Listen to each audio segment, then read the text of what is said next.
This is going to be a good example of what it could be like to jam in the academy, in the Category Design Academy. And we have a mix of people who have signed up for cohort number 3, who have been through the academy already, and people who are thinking about it here. So if you're not one of those people, feel free to put it into the chat and tell us what you're doing here and who you are. Would love to know. But the whole point of today's webinar is to talk about kind of the ROI of becoming a category designer.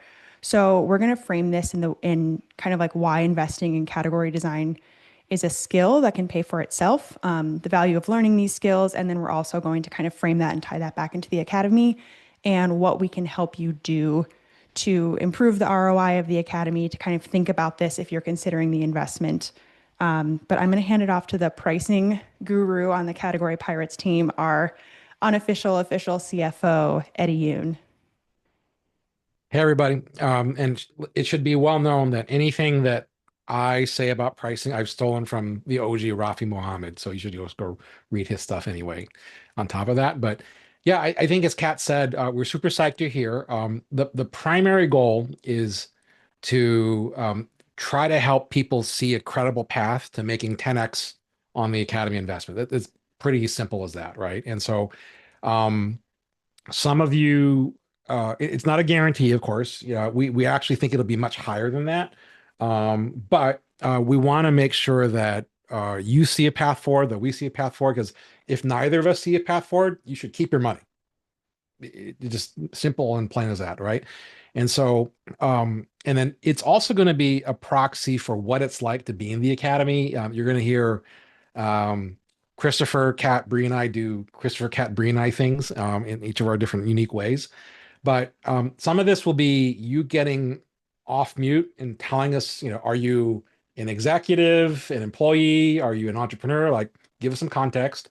Tell us a little bit about what you do.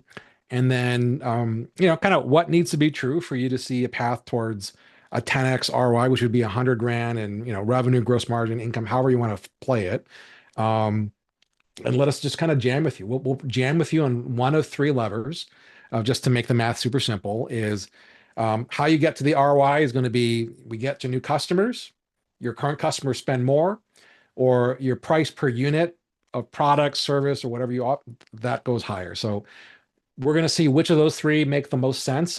I'll tell you that in general, and the team can back me up here or contradict me, is we've seen the fastest ROI come from folks like yourselves who are doing incredible work, not fully appreciating the value of what you've created.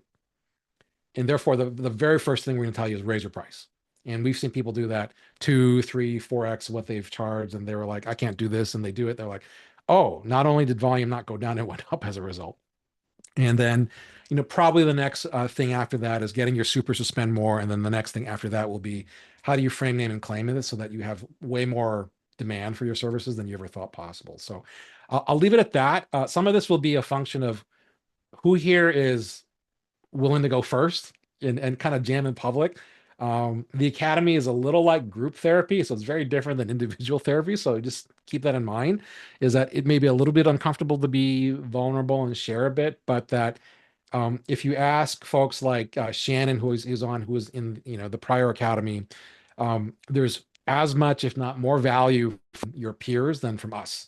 That's the beauty of the academy and why we love this so much. So I'll leave it at that. Does anyone want to Well, raise their I'm hand? going to anchor this really quick, Oh, Eddie. perfect, perfect. So we had people, Adam, I see your hand, so we can start with you. I just want to anchor really quick in to give people some context to the variety of people we get into the academy. So I'm going to share my screen. Can you guys see this? So this is a survey that we had people fill out, asking them questions about the academy. And so that means that some of the people in here, some of the people who are in the academy, like these are their goals, right? Where do you want revenue to be in the next 1 to 2 years? Some people say 10 million, some people say 46 million, some people say 500,000, some people say 50,000 a month. Like there is a huge variety in what people are aiming for when it comes to pricing and revenue. Just know that we typically work with people who have some sort of revenue coming in. You have to have a viable business. We typically say 6 figures is a really good start.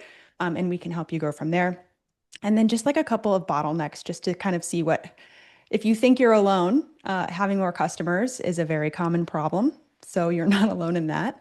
And just kind of like revenue goals, right? Most people who come into the academy really have, they really want to increase their prices, increase their customers, get more customers. A lot of this is about pricing. So this is one of the reasons why we focus on pricing so soon in the academy. It's our month, it's the entire focus of month two. And honestly, it's a conversation that we have throughout the entire academy. So that said, I'm going to stop sharing. And I see that Jill and Adam have raised their hands. So, Adam, why don't you kick this off with us? And then Jill, we will go to you next. Katrina, thank you so much. I feel like I know you, Chris and Eddie.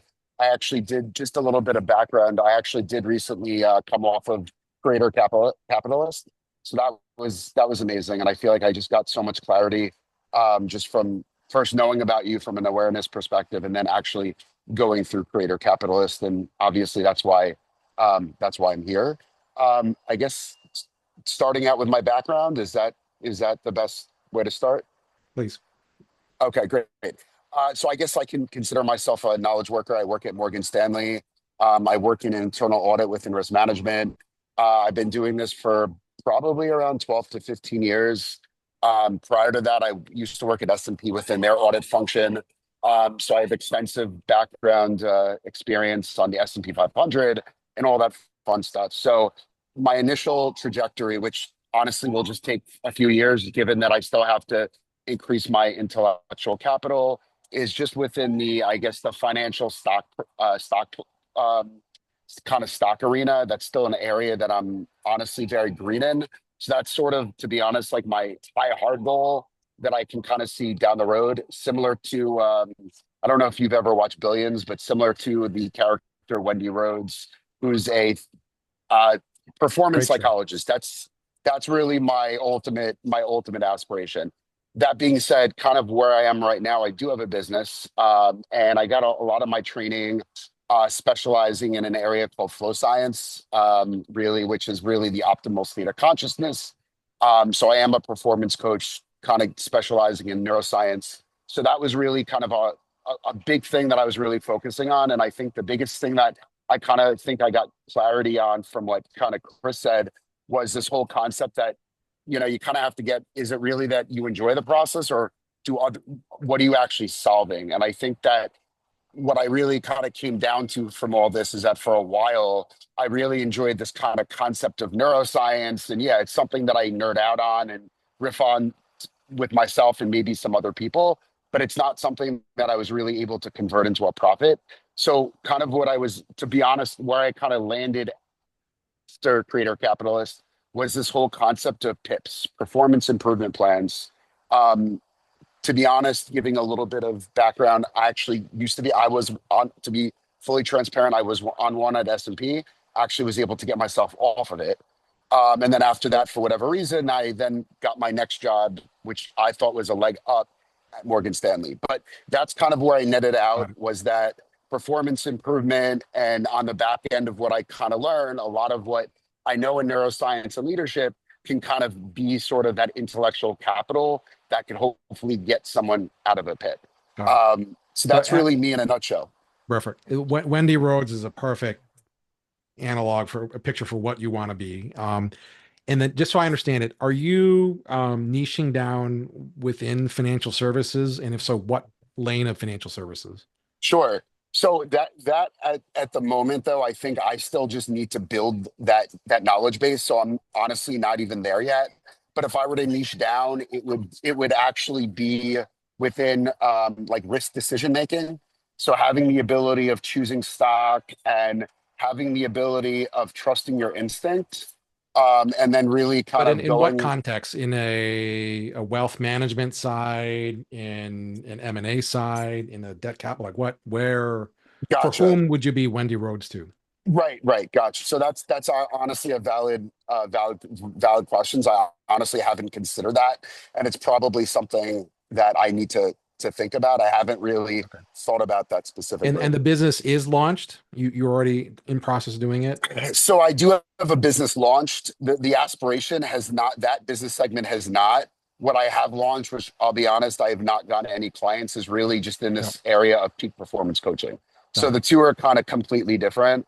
And And I you're feel you're like, still go ahead. at your day job of Morgan Stanley while doing That this. is correct. Got it. That I is got it. correct. Okay. Exactly. And I'm just to give a little bit of context, kind of like what I could do now if I choose to move forward is this whole concept of a PIP. So theoretically, I feel like I can kind of really use that as leverage to kind of, if I chose to kind of use that as my POV and do that, and then obviously kind of earn while I learn and kind of hopefully maybe down the road, if I ever chose to, once I felt comfortable and and confident, then kind of go into that other Wendy Rhodes Okay. type of thing. Got it. Got it.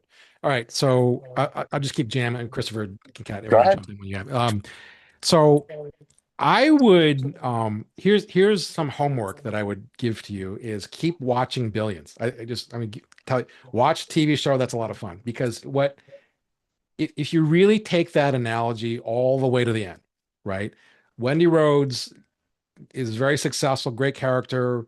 She makes millions and millions of dollars because she is a performance coach to the Navy SEALs of the hedge fund world, right? And so my first immediate thought is that the extent to which you can niche down as much as she has. So Morgan Stanley is great. You have a great launching pad from there, but then, risk management is wildly different in any of the different lanes of financial services. So that's kind of one.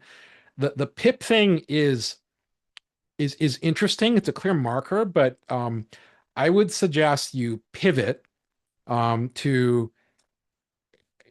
I mean, it's going to sound even crazier, Adam. A niche within a niche, not people on performance plans. Period.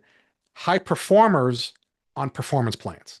Because what you do not want is a low performer on a performance. Like in general, like yes, there's politics and sometimes they get it wrong, but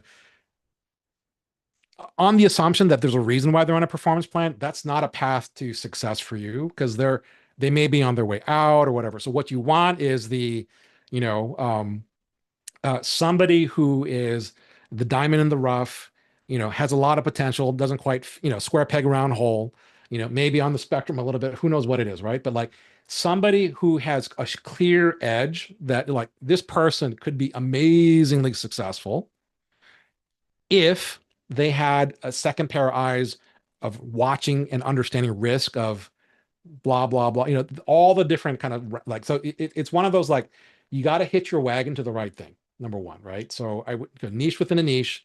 um Watch Billions, watch Randy do that within like she could have, there's a couple I know the show well, so she could have done a couple any number of things and left the hedge fund world, but she stayed in the hedge fund and she stayed at the the very best of the best with it there. So my point of view on this is that uh your you don't need to get a performance coaching business. You need one client.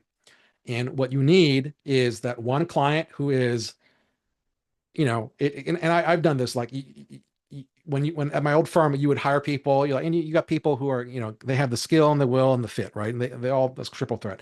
And then you have the occasional, like this guy or gal is off the charts amazing.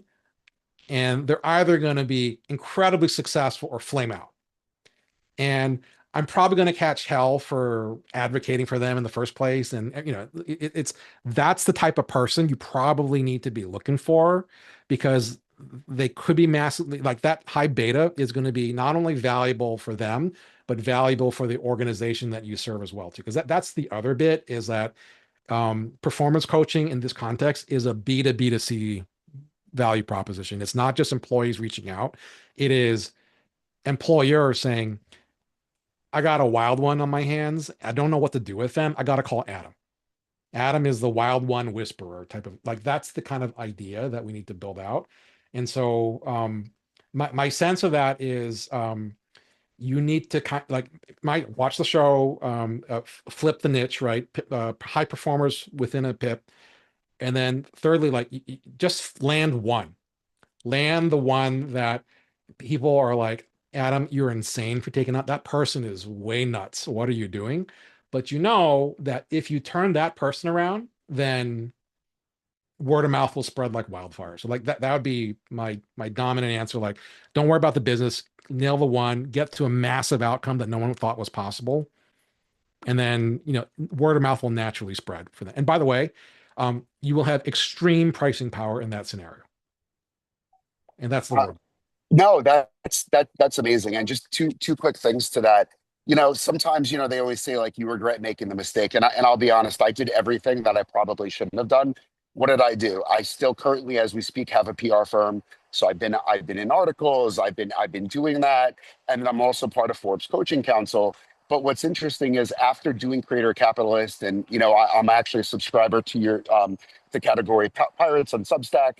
It was, to your point, it's completely the opposite. It's like I'm spending money and investing in things that maybe that could be good. That's a nice to have down the road, Yeah. but that's all almost stuff that's sort of masking the area that I haven't even focused on. And then I'm just putting my name out there, but no specific purpose for Yeah. someone to want to reach out. So I appreciate that. Thank you. Absolutely. I'm super psyched about it. So I'm being prodded under the table. So I think Jill, you're next. I think you are already on the pirate ship. Is that right? I am. I am on the pirate ship. Welcome, welcome. We're super psyched. Um, How Hi can we be everyone. jamming? And I've been using the Eddie bot. I've sent in some feedback as You well. might But like it better than me. So you better check it out. um, I 30-year vet of investment banking and tech, and now doing coaching, accountability coaching via texting. Because the whole concept is that if you're already busy, you don't have time to meet with someone that's inherently, it's going to make you feel bad that you could be spending that time doing the thing that I'm holding you accountable for. So there's the individual coaching aspect of it. Then the second thing that's come up as a result of that is that my individual clients have said you should go and take your show on the road to go to companies and work with teams on time management and productivity. And so my angle has been that everyone is asking you to double down on AI, right? Okay, fine.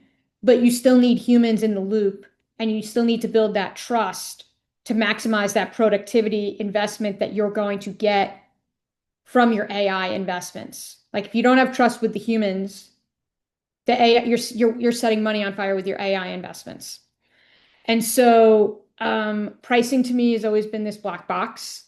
That's what I'm hoping to figure out. And it's still something where I ask my consultant friends what they charge, and they don't really give me a lot of information. And so I'm here because obviously there's probably things on my offer that you can all advise me on, whether it's my peers or it's the three of you. But I really want to understand pricing. Like, I listened to the podcast with Rafi that you did, and that was good. But I really want to just like get into it and really figure out how I can stay away from corporate for the rest of my life. Love it. Like We I don't, love it. and I agree with the retirement bullshit that Lockhead talks about. That if I can do what I'm doing now in my 60s, I'm 54 right now, then I'm good with that. But with corporate, like GTFO, before 60, right? But if I have something that I love doing, which is Yeah. what I think this is, yeah. What do you charge now? And what do you give them?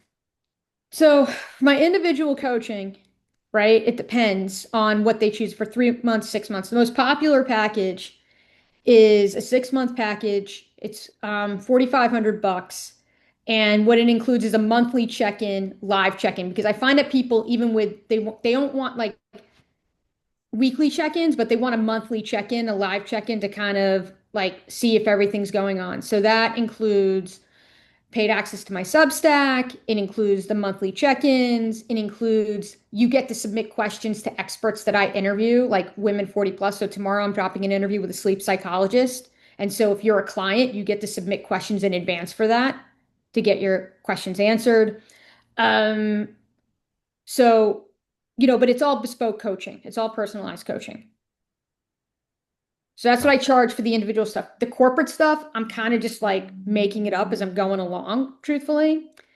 And like I'm And throwing in like here's the scope of work. how does corporate work? Just so I understand it, like a company is reaching out on behalf Um, of an employee. it's like, say, a former colleague that I've reached out to be like, hey, do you need some help in terms of productivity and time management? And so a CTO brought me in who I used to work for, and basically I got his whole team working together that they weren't working together before, right? Another family friend reached out to me. They're trying to grow their trusts and estates business, and they need help on the operational side in terms of getting their shit together there. And that's something I have a lot of experience with. So the corporate stuff is like productivity, but it's also like, yeah, I have a lot of background in operations and I know how to organize shit and see around corners. So it's figuring out how do I channel that into like, hey, pay me. Okay. Um, I, Christopher, you want to jump in? I don't want to keep talking. Yeah, well, you just all this stuff sparks me, and a lot of the stuff Adam said sparks me as well. And so, there's a very interesting thing going on here, and I think it represents a lot of opportunity for people who want to be in this coaching business. So let me say that off the top. Second of all, as a podcaster, I get 14,000 emails a day that says, "Hi, I'm a performance coach, and I'd love to get on your podcast and tell everybody how to do things." And I just fucking delete all of them because most of them are just wankers. Here's what I think people are actually buying. No one cares about performance. I am a very low performance individual. If you watch me work throughout the day, you'd be shocked at how poor my time management skills are. Now, that wasn't true when I was an executive, but today it's very true. However, I am a radically productive, but that doesn't even matter. What matters is how much value do you create for others as measured by others? And the ultimate indicator of that is, do people give you money? So 2 nights ago, my wife Carrie and I went out to dinner.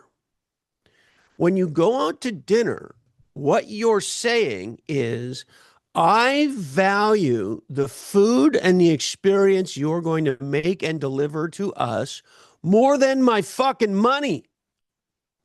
And let's say we're going to spend $100 on dinner. Well, to spend $100 on dinner, you got to make $200 because this is America and this is California and we're in business with Uncle Sam till July. And so I have to say to myself, your food and experience is more valuable than $200 for me to go there. Okay, so what the fuck does that have to do with performance coaching? It's not about performance coaching. It's not about time management. It's not about, I don't know what. It's about, can I create massive value for others and take a relatively small percentage of that value and keep it for myself? That's what this is about. And so when people hire a coach, an accountability coach, a performance, they're on a performance improvement plan, blah, blah, blah, blah, blah. A lot of times the emphasis is on the wrong syllable. The result is the result. That's what we're focused on. We're not focused on how much more productive we can be. I'm insanely non-productive. If I were to hire a productivity coach, I might strangle the person. I don't want a productivity coach. You know what? I figured out how to create massive value while being a lazy fuck, which is really quite the trick. Having Eddie and Katrina around helps a lot, by the way, but I digress. Anyway, so what's my point? My point is, I think you have to be very careful about your languaging, because if you're not very careful about your languaging, you're going to sound like a bunch of wankers. That's point A. Point B, we're living at a time and a place where I would posit, and if somebody believes differently, I'd love to hear about it because I don't want to be right about this. But I think the average person in business today doesn't know what a result looks like. They don't know what it means to solve a problem and create massive value for others and extract a small percentage of that value. They don't know what the fuck that means. And so the opportunity for everybody in the coaching business writ large is to help people understand where their superpower really is. Superpower is defined by the thing that people come to you for that creates the most value. And those of us in life who figure out something that we are uniquely legendary at, that solves a big problem for others, that's a valuable problem to solve, that few others can solve, have lifetime employment, and can build wealth. And that's ultimately what this is about. And so I think you have a huge opportunity here. However, both Adam and both Jill, I hear you using lazy languaging from the mostly, and I'll say this as nicely as I can say it, mentally handicapped coaching industry category that I don't think you want to be associated with. I think you want to be associated with something different that is centered on how people produce results such that they create massive value. And so the degree to which you focus there, I think, is the degree to which you have legendary success. The degree to which you get lulled into the existing market trap and say all the same donkey shit that all the $10 billion other donkeys who do this kind of coaching say, is the degree to which you'll experience frustration. And most importantly, you won't make the money and the difference you're put here to make. So just to piggyback with that, Jill, I'll give you some practical stuff to do on it to discover what that new category is, not necessarily performance coaching. You follow the money, right? And follow the outcome, which is two things. One is that who has paid you the most of a premium of all the people that you worked with? You've said two things. I'll call it B2C, individual coaching, and B2B, organizational coaching. In general, you have more pricing power B2B than B2C, right? And so when the fact that you were like, I have no idea what to charge, and I'm asking people and they tell me random stuff, music to our ears, because that means you can charge whatever you can define as your value, right? So I would probably lean B2B to start. And by the way, when you work with an organization, some of them will raise their hand and say, Jill, can you keep me on as a client going forward after that? That's kind of the first thing.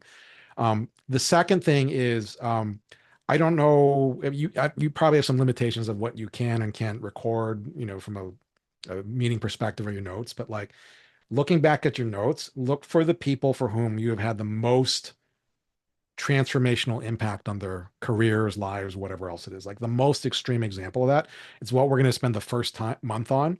Because Christopher is exactly right, is, coaching might be the way that you deliver it, but there's a world in which you could send one text and charge add a zero to what you charge, and that's it, because you've so completely gotten them to the outcome that they want to get to. We don't know what that is just yet, but follow the money, follow the outcome. When in doubt, B2B, if you want to maximize pricing, which is a smart thing to do, B2B is probably the way to lean first, to at least dig around in it, and let's see what comes out of there. So, great. I think. Wait, Jill, do you have any follow-up questions or thoughts? No, I appreciate the candor in terms of, because I don't want to be the want Charlie Brown's teacher coach person. And I do think that there's a million of them out there. They're a dime a dozen.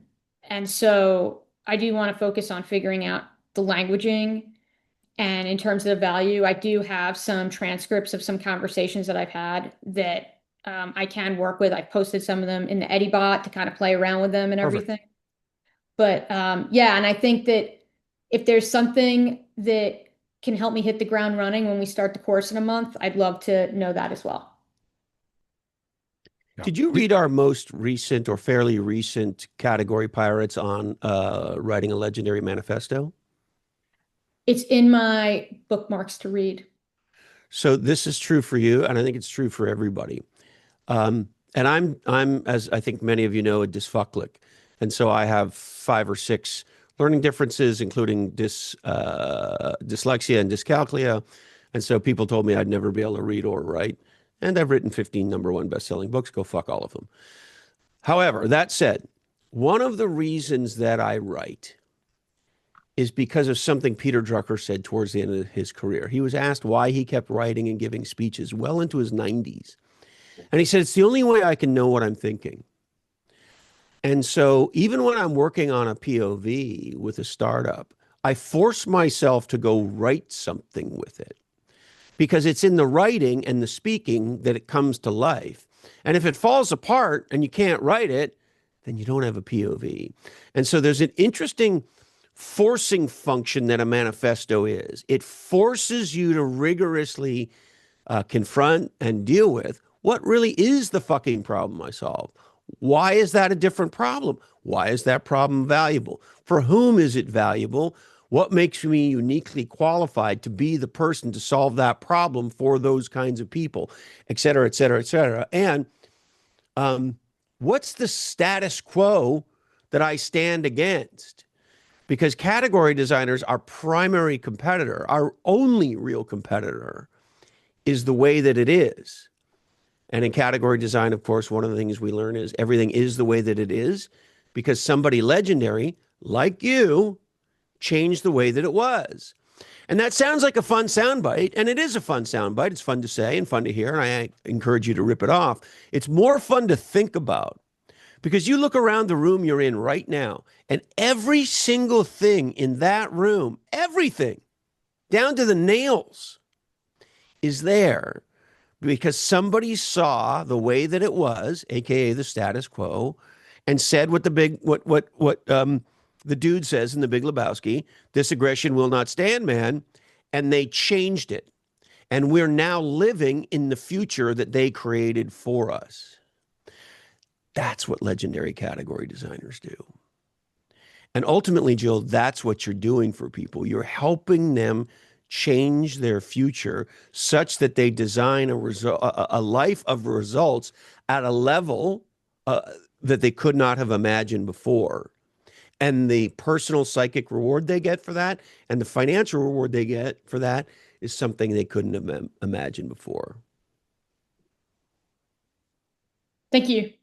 You're very welcome. And we're so stoked to have you.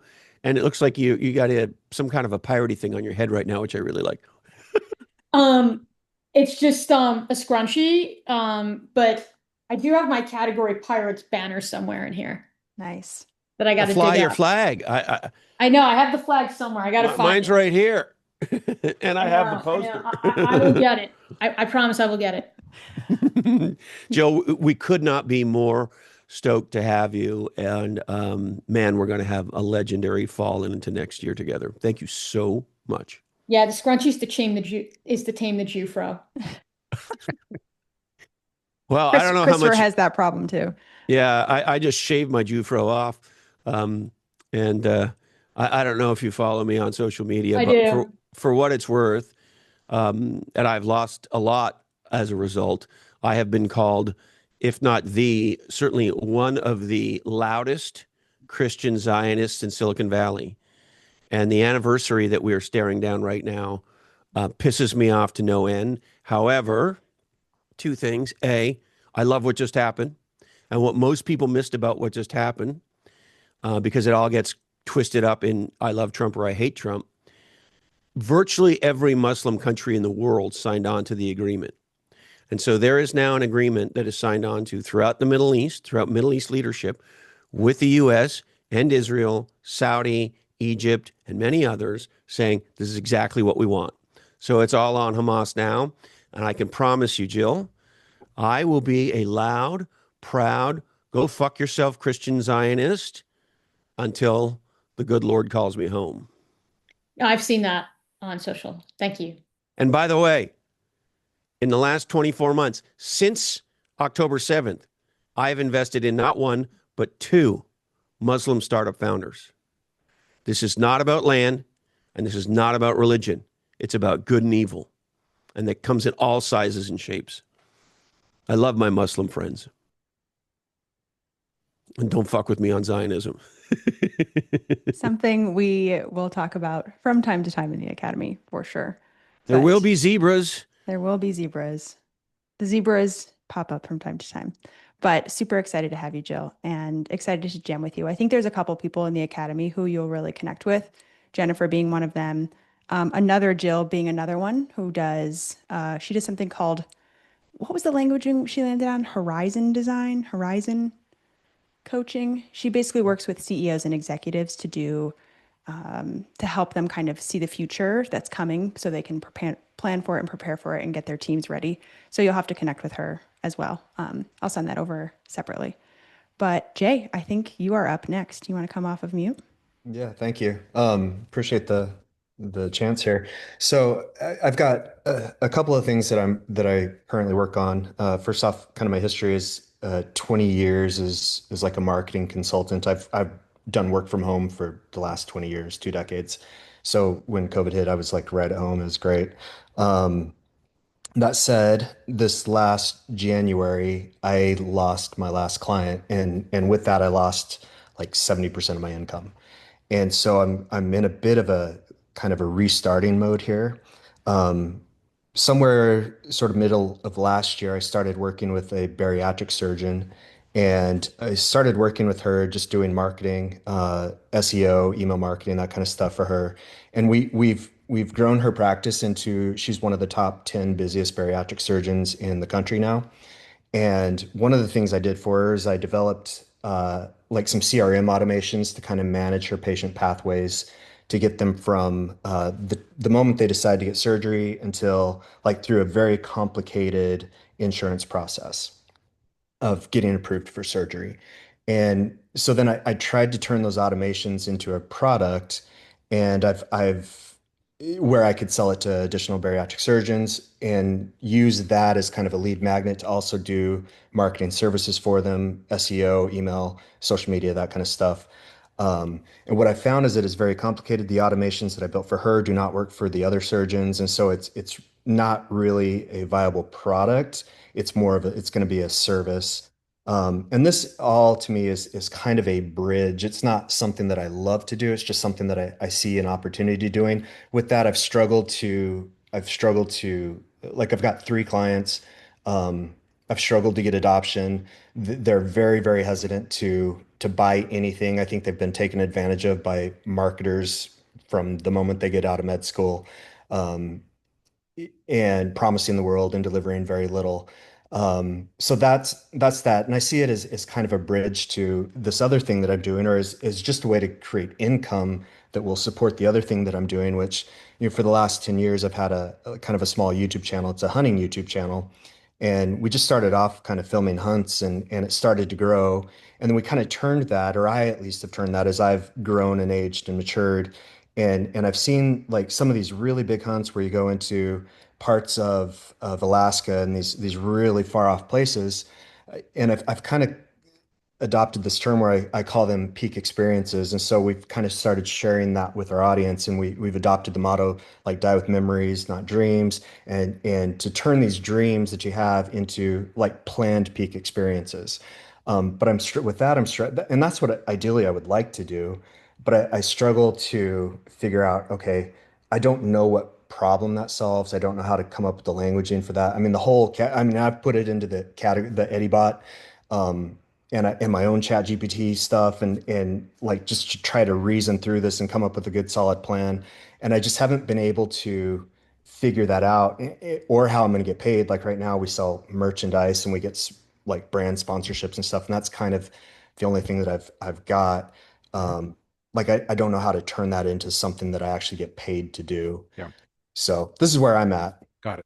Super helpful, Jay, with that. So I'll start with the bariatric doctor Mhm. expertise. Can I ask a question? Yeah. So your big client went from X ranking to top 10. What was the one thing that you did that made the biggest difference, in your opinion?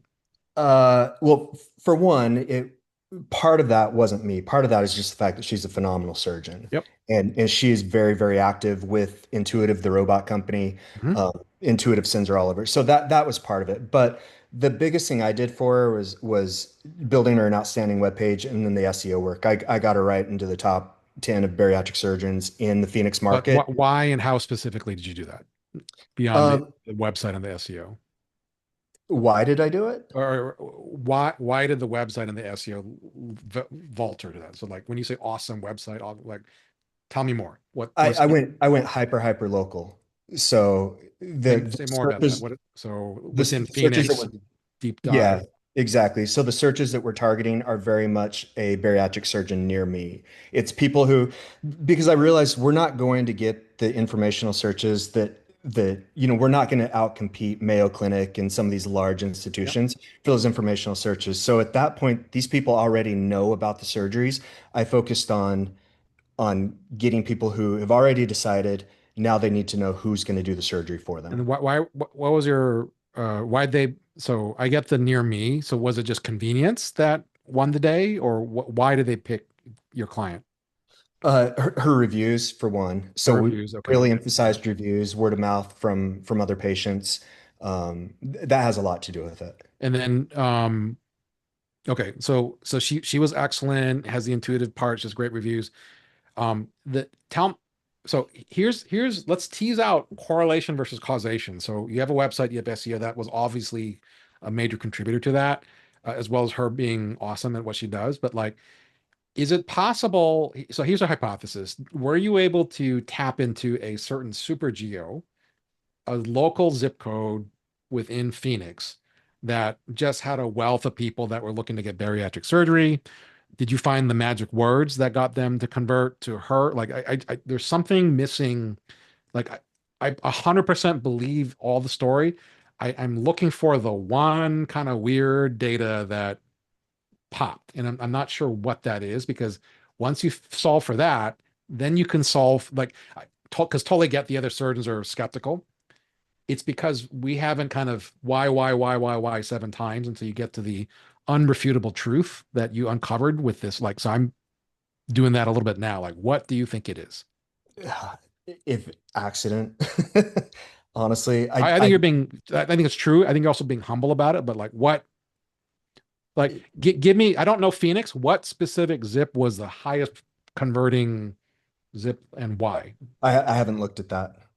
Okay. I So haven't. that'd be my homework Okay. is look at, so number one, you got two jacks on the table. That's awesome, right? You got the marketing consulting for bariatric surgeons. By the way, you can solve it for a bariatric surgeon. You can solve it for any number of specialty surgeons, right?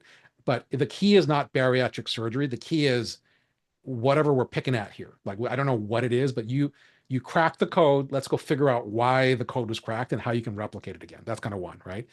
The I will come back to the hunting thing later because we can absolutely solve for that. But if I had to pick, I'm going to pick the marketing because that pays the bills and this and that. Yeah. And but I think there's some magic to that. But like, I would go through your data and rank for her the highest performing zip codes to the lowest ones in the area, and just ask why, what's going on there. I would do a journaling challenge for the next 2 weeks, like zip code one. Okay, the pirates told me to do this. Like, I don't know Phoenix, but like, why this particular niche of Scottsdale next to blah blah blah had it with, like, I would tell you for my hydrofacial client, it had to do with in the UK, if you had a postcode that had four Starbucks, not three, but four or more, that's when the tipping point occurred, because retailers know what they're doing, and when Starbucks had four or more, that zip had money and they were ready to spend or whatever else it was there, right? But you had to be ultra precise with it. So there's some magic to what you did that we need to go figure out. So go look at the data, look for Mhm. the weird stuff, journal the heck out of it, go ask your doc, because have you gotten the whole load of testimonials on video from her and written down or all that kind of stuff? Yeah, we've got, yeah. You got all that stuff. Mhm. So I don't know. Like, I would talk. She's busy. You're busy. Like, get her on a long form. You could record it as a podcast. You can release it, not release it. But like, do like Christopher. Go a couple of drinks in and just there's something there that's bugging me, that I think when you figure that out, you'll probably be like, why are you so excited about that? And we'll be like, whoa, that's amazing, Jay. Like, don't overlook how amazing that is, because what is obvious to you may be non-obvious to other people. But there's something about this that you have something very magical, and it hasn't scaled because we don't yet know what that weird little insight that is, and that we're replicating the wrong things, is my hunch of it. And that you should walk into every bariatric surgeon and say, no sell them. You should absolutely not hire me. What? You talking? Unless This is true because this was true of my bariatric surgeon friend in Phoenix. These were the conditions that allowed us to make a massive unlock that she went from nothing to 10. So, because you come across very humbly, like you're not going to you're not probably going to try to come across in a way that people are like, you're sketchy, whatever. Like you're appropriately humble.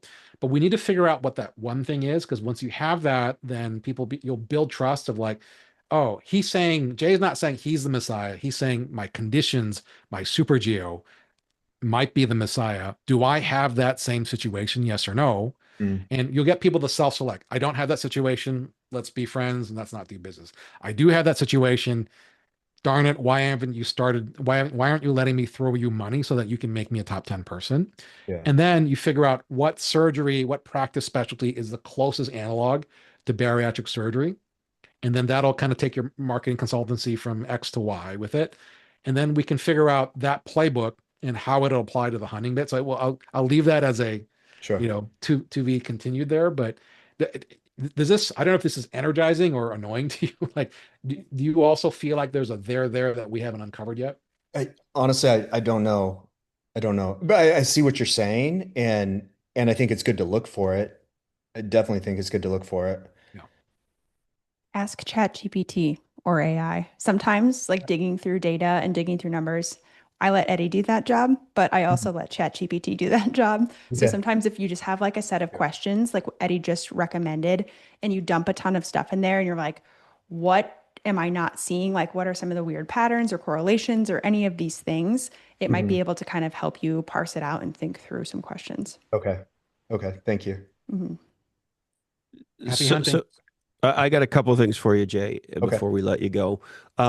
On your marketing business, first of all, thank you for being vulnerable and completely honest and open about where you're at. That's awesome. Been there, done that, bought the t-shirt. Number two, your clients don't know that. Right? So when we feel desperate, we don't have to act desperate because Yeah. we're the only ones that know that we're desperate, so to speak. And I'm not suggesting you're desperate, but you're not in a fun position. The second thing is I would encourage you to think about selling an outcome. And one of my favorite stories, and I'll try to do this as quickly as possible. When I was a young man, there was I grew up in Canada, and there was a Canadian bank essentially called Canada Trust. It was a trust company moving into being a bank. Anyway, they sold the same kind of retirement planning, 401k stuff that everybody sells, all the same shit. You sit down with an advisor, the advisor asks you how much you spend and how much you make and when you want to retire and all that stuff. And you work on a retirement plan and a savings plan and an investment plan and the like.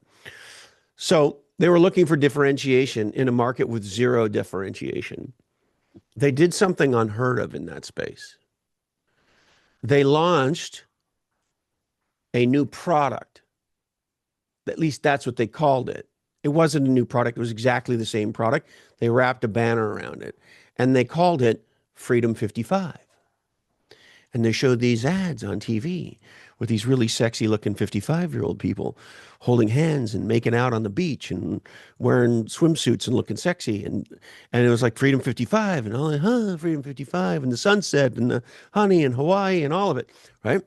So people would started to call Canada Trust. Hey, man, I want to buy one of those Freedom 55s. And they say, great, let's come on in. Let's talk about your expenses. Let's talk about your plans. It's the same fucking shit. And they crushed everybody. So what your docs are buying is a Freedom 55. I don't know what to call it. I don't know what it is.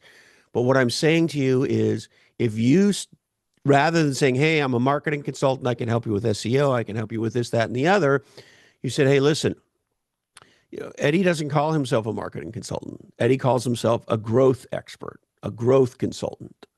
You could sell a growth program. You could have 90 days to legendary growth. And there's 10 steps. And in 90 days, we do the following things together. And in 1 quarter, you're going to start to see shit moving to the up and the right. Again, I'm making shit up. I have no idea. So I would encourage you to think about that. The problem the physician has probably is I don't have enough of the right patients, right? Mm-hmm. I want not just a lot of patients, but I also want the right patients that I can most help. Because doctors are like most people. They're motivated to make a difference and they're motivated to make money. And ideally, if you can combine the two, you're on fire. And that's really what medicine in this country should be all about. So I would ask you to think about, from a physician's perspective, what is the Freedom 55 they want, and then go sell that. On the hunting stuff, when you said can I just jump in real quick? Yeah, of course. I'm super excited about this. Okay, get excited. The other thing is, not all doctors are the same. And, they're all, God bless them. We love their mission and all that. From a business perspective, they are not. There's a huge spectrum, right? Yes. And that part of what it might also be going on is exactly what Christopher was saying is, not, you want to sell an outcome. Not all doctors want the same outcomes. Not all doctors are capable of the same outcomes. I suspect your bariatric doc in Phoenix, great physician, great business person. That's my gut, right? She is, yes. And so part of what may be also going on is you need to also do the no sell. Every doc you come across, odds are they're probably a crappy business person. And you cannot, like, you just have to avoid, like, if they are interested, you should say, I would love to help you out, but I'll be honest, you're not capable of executing what I give you. So bye-bye, go away type of thing. And they're gonna be so offended because docs are gonna be like, the heck are you just do to me? Like, do you know who I am? Steal from us. We put up all kinds of barriers to say, hey, you can't come into the academy. Yeah. On purpose. So that called the one no sell, by the way. We teach it in the academy. Absolutely. So now, obviously, you don't want to work for a bad doc, a bad physician, right? So you got to qualify that. But if you just look at the website, you'll be able to tell which docs have the right business mindset, are want to learn, and are open-minded to execute what you have. So I just leave that as another big tell. Is it might not be you, it might be them. Mm-hmm. Okay. Don't look so eager. There's an interesting thing about the no sell. So we teach, obviously, all this shit in the academy, but when somebody reaches out to Eddie or I and they're interested in working with us, and I get that email or text, I get it all the time. Guess what I do? Fucking nothing. I don't do shit. I wait for the other person to respond. Why? Well, here's why. I have lots of tattoos. And people often ask me, who are interested in getting a tattoo for the first time, what's it like, and this and that. And ultimately they say, how do you pick the right tattoo artist? And I say, well, my tattoo artist's name is Jeremy Swan. And if you reach out to Jeremy's website, you'll find out that best case scenario is 3 months, and it's probably 6 months. Why? Because Jeremy's fucking busy. Jeremy's in LA and he's tattooing Batman and James Bond for a living. And if you're lucky, he'll squeeze you in. And so what I tell people is, if the tattoo artist you're interested in can tattoo you today, not your tattoo artist, right? And so when somebody gets introduced to me or Eddie by somebody we know, and they say, hey, want to introduce you, think maybe blah, blah, blah, blah, I don't do shit. I wait for them. Then when they say something, I say something. I'm very professional and la. Often they want to get together on a Zoom and talk. And I make them do some homework first. I say, well, have you read this and have you read that? And because if you don't know shit about category design, there's really no point in us talking.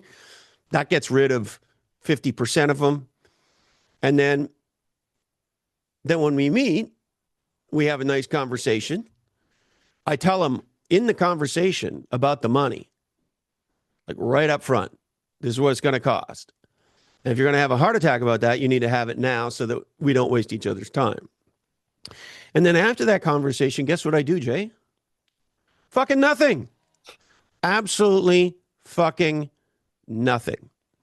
And then if they follow up, great. And if they don't, great. And part of it is because I don't give a fuck. I'm testing them. And I am not going to waste my life with people who aren't serious about doing category design. And so if you're not frothed up about doing this, I don't care who you are, I'm not following up with you. I just did this with one of the hottest AI companies in the country. And I'm completely ignoring them because they don't get it, and I don't give a fuck. And one of their board members is jumping up and down, and I'm telling the board member, "Hey, slow down. No unnatural next acts. These guys don't get it. Let them go. Let them go. Wrap the Mustang around a lamppost a couple times, and we'll see if they come back." Anyway, no sell, very powerful, and because if you're as good as you say you are, you're not. You can't start tomorrow.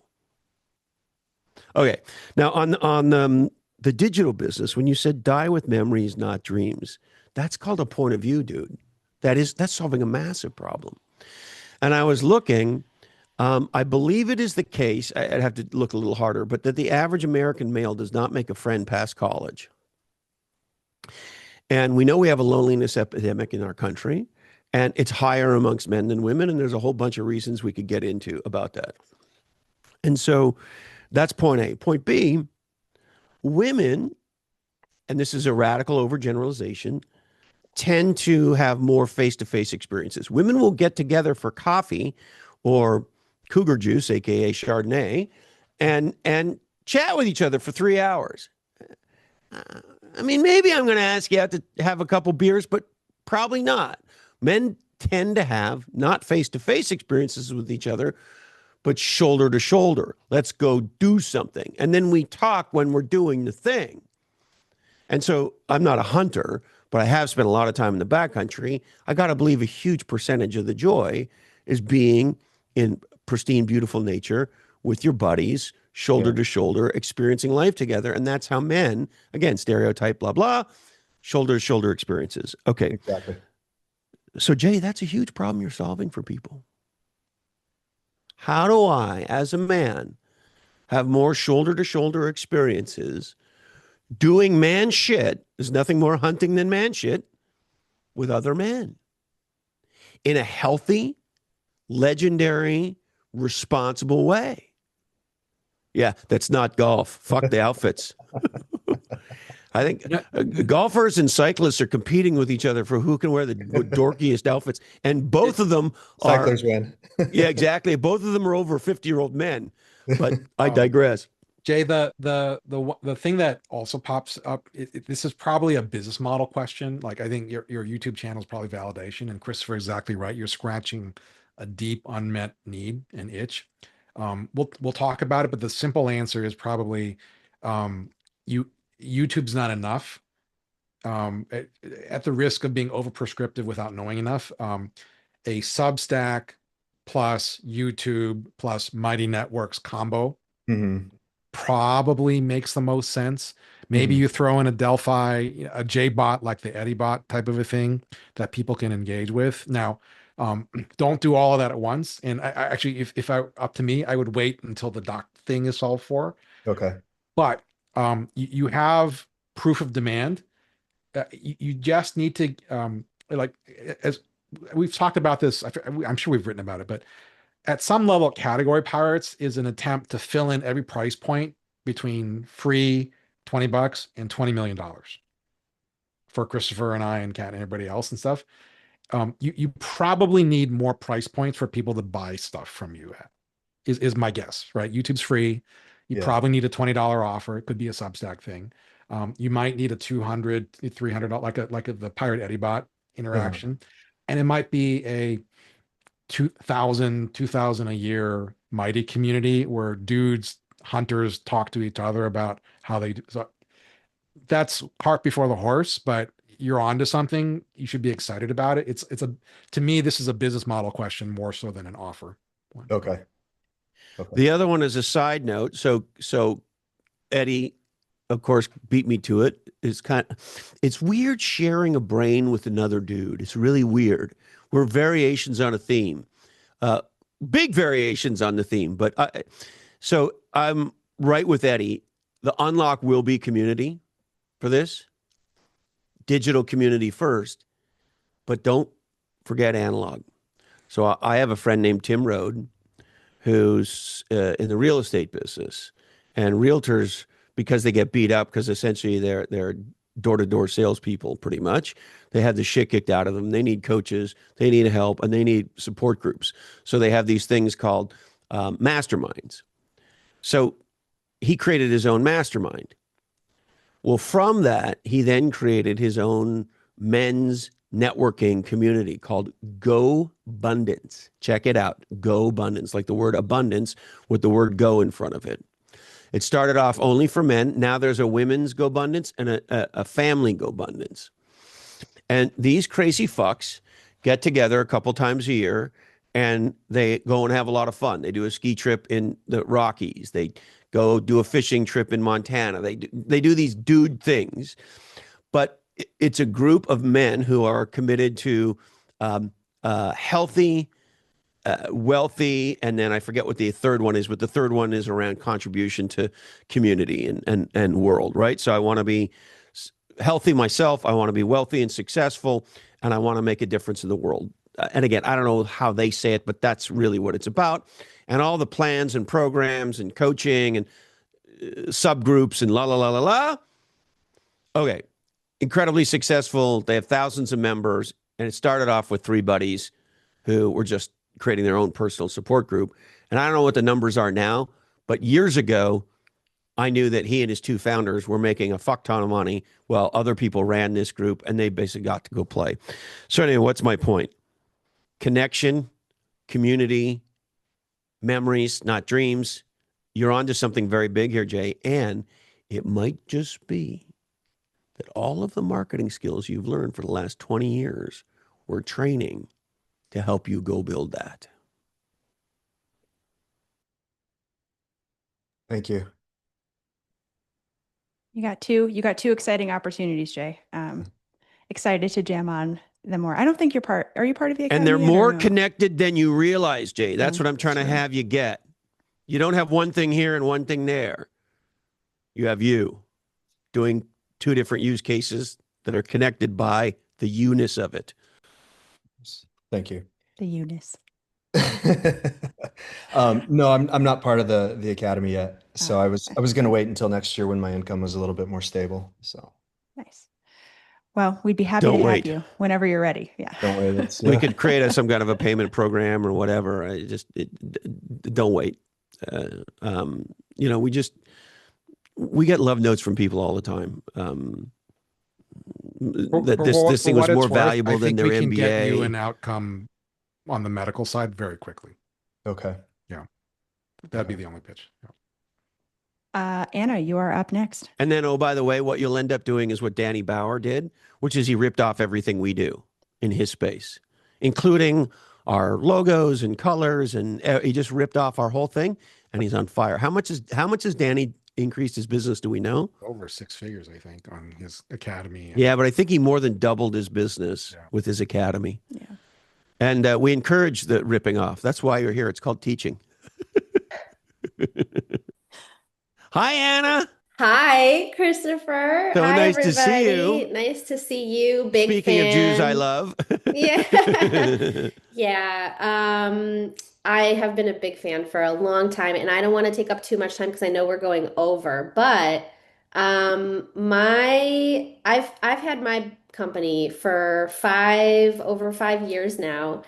And what I do is I go heavy into customer research and I help companies with their positioning, messaging, go-to-market strategy. I'm also a marketer, but I do it in a way that I realized only after doing this for years that most people don't spend the time to talk to people. They don't spend the time to do 60-minute, 90-minute sometimes conversations with customers.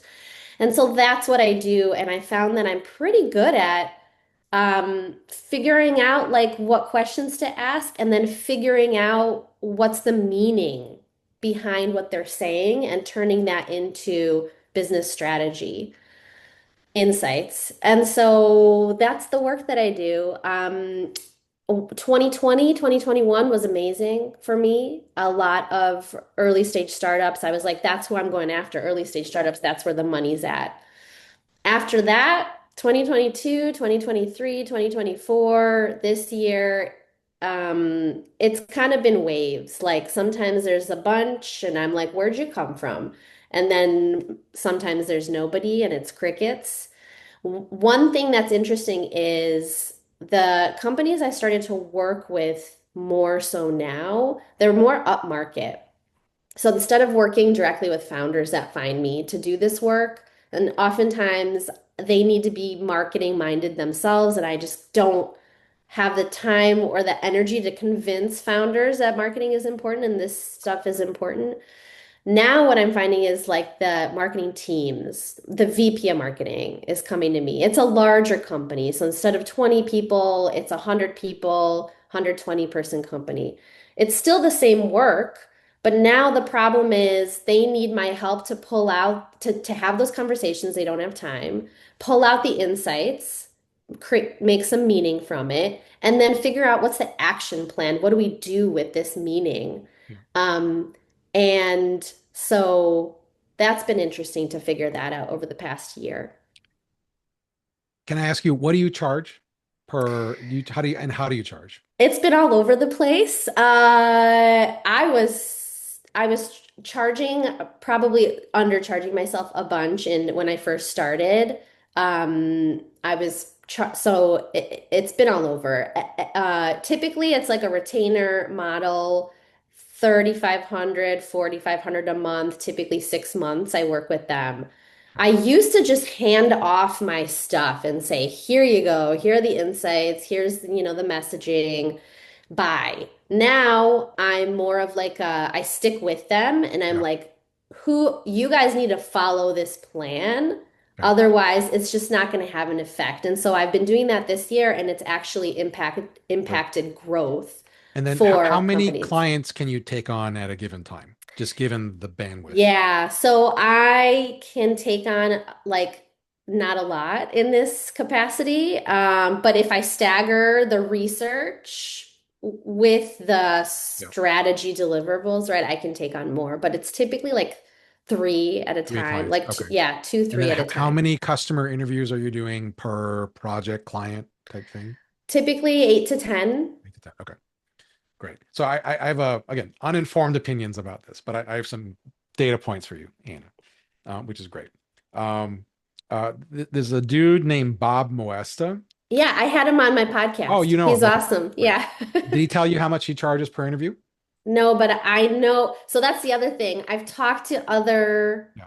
He charges 25 researchers. grand per interview. Yes. Yeah. And so I think part of it is like I don't think I understand how valuable the work that I 100%. do is. Yeah.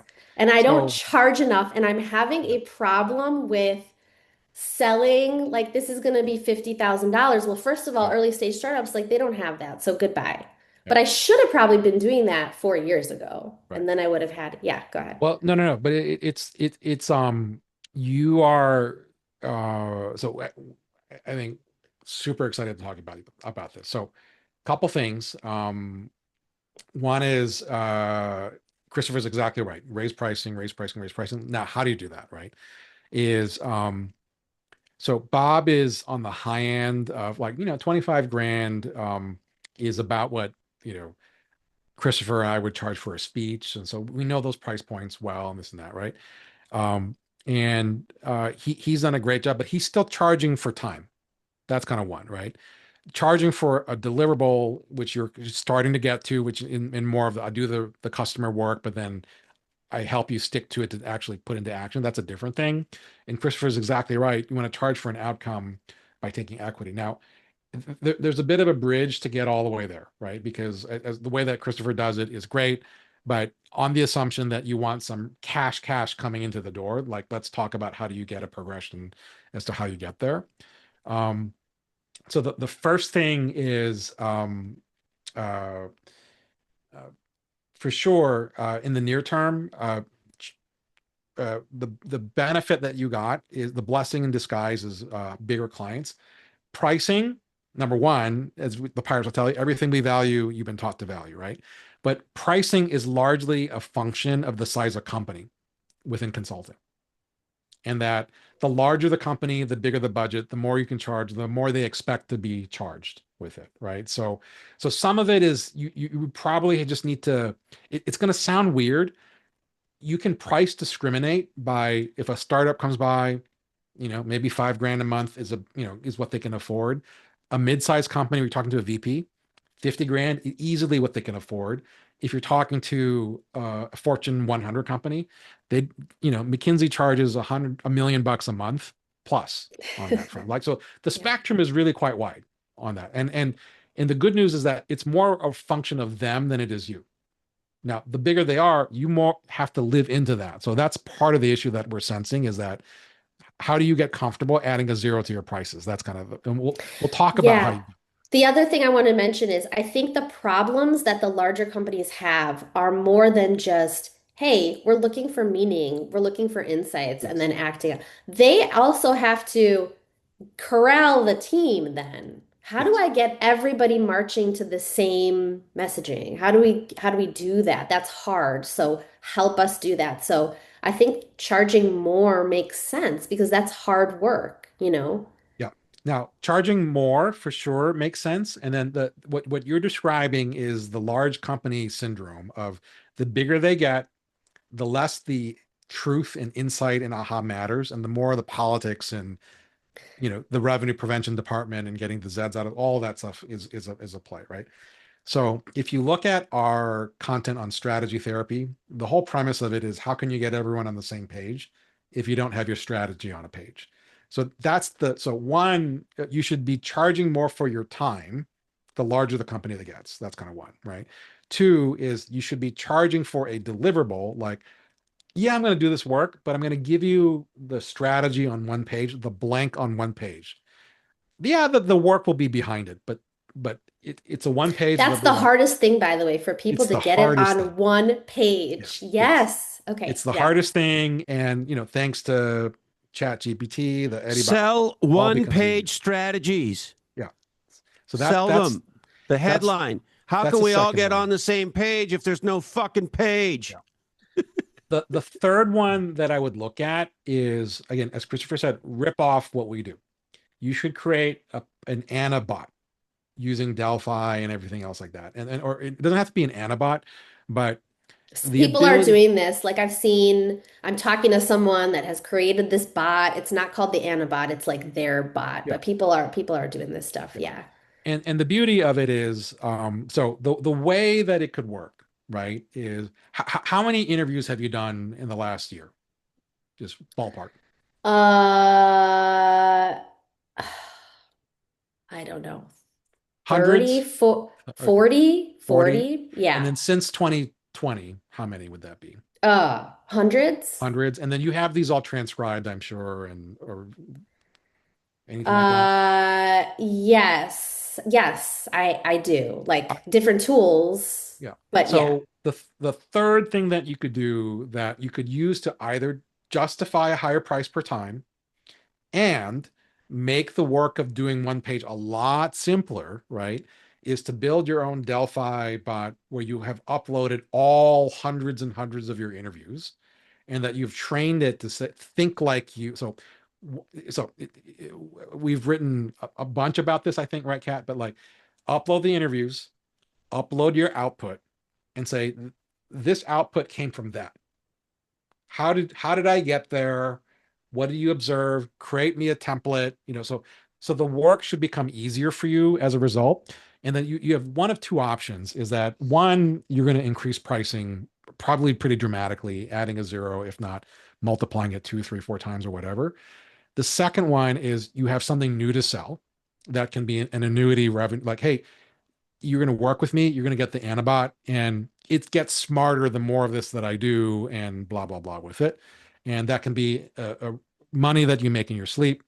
And the third thing that you can do with that is you just use it internally, is you may be able to take on way more clients than you have ever been able to before, if you want to do it that way, right? Because then the work that you do will just get compressed and much easier. That one you might not do on Delphi. You might do like we did on ChatGPT, on, we call it Lucy, and training it that way. And then at some point, and then I apologize, I have to jump after this one, but at some point, you will have enough of a track record of outcomes, as Christopher's been saying, at a premium enough of a price, with an amazing AI tool that you can say, I would gladly work for you and charge you low six figures, mid six figures, and or I can take an equity stake in the company and then everybody's happy, happy, joy, joy after that, or whatever else it is. But you get degrees of freedom of like, how do I actually drive an outcome? So the beauty of it is that you do an amazing service that has been increasingly commoditized and more competition over the years, and that's probably the pricing pressures that you're feeling. But what you were describing is the environment is right for you to raise pricing on your time, create a deliverable so that you can shrink your time while maintaining higher prices. And then thirdly, set yourself up to sell not Anna's time, but Anna's brain that they can rent while you're sleeping. And then ultimately set yourself up to charge for an equity outcome that will, one of these things could dramatically change what you do going forward. And then the beauty is the more outcomes you have from an equity standpoint and client, the higher your prices should get. So you are on a 10-year journey. Every year, the price is going to keep going up and up and up to reflect the value that you're continuing to deliver. I could see it. I can almost touch this plan. Thank you for talking through that. That's really, really, really helpful. Um, Great. Thank you. Super Equity, psyched. equity, equity, equity. That's also something that last year I cashed a very big check from a company that I did business with 12 years ago. Wow. Equity. And that's something that we do cover in the academy too. We usually host a workshop if there's enough people interested in equity in the academy cohort. We'll host, Christopher will come on and do a jam about equity, or you can ask him in one of his AMAs. We've done one, I think, every year, Christopher, for people so far. It's a big Excellent. topic. Yeah. Awesome. All right. Thanks everybody for sharing. Thanks for hopping on. Let us know if you have any questions. You can always email us, hit us up on Substack, on Category Pirates, on LinkedIn. And if you have any other questions about the Academy specifically, email Bree. If you're in touch with her, I'll drop her email as just Bree@categorypirates.com, or you can email all of us at hello@categorypirates.com. And the Academy will sell out like it always does. So if you're on the fence, get off the fucking fence and get on the goddamn boat. And yes, Anna, you will get the recording. We're going to send it out in an email. Thanks, everybody. Bye.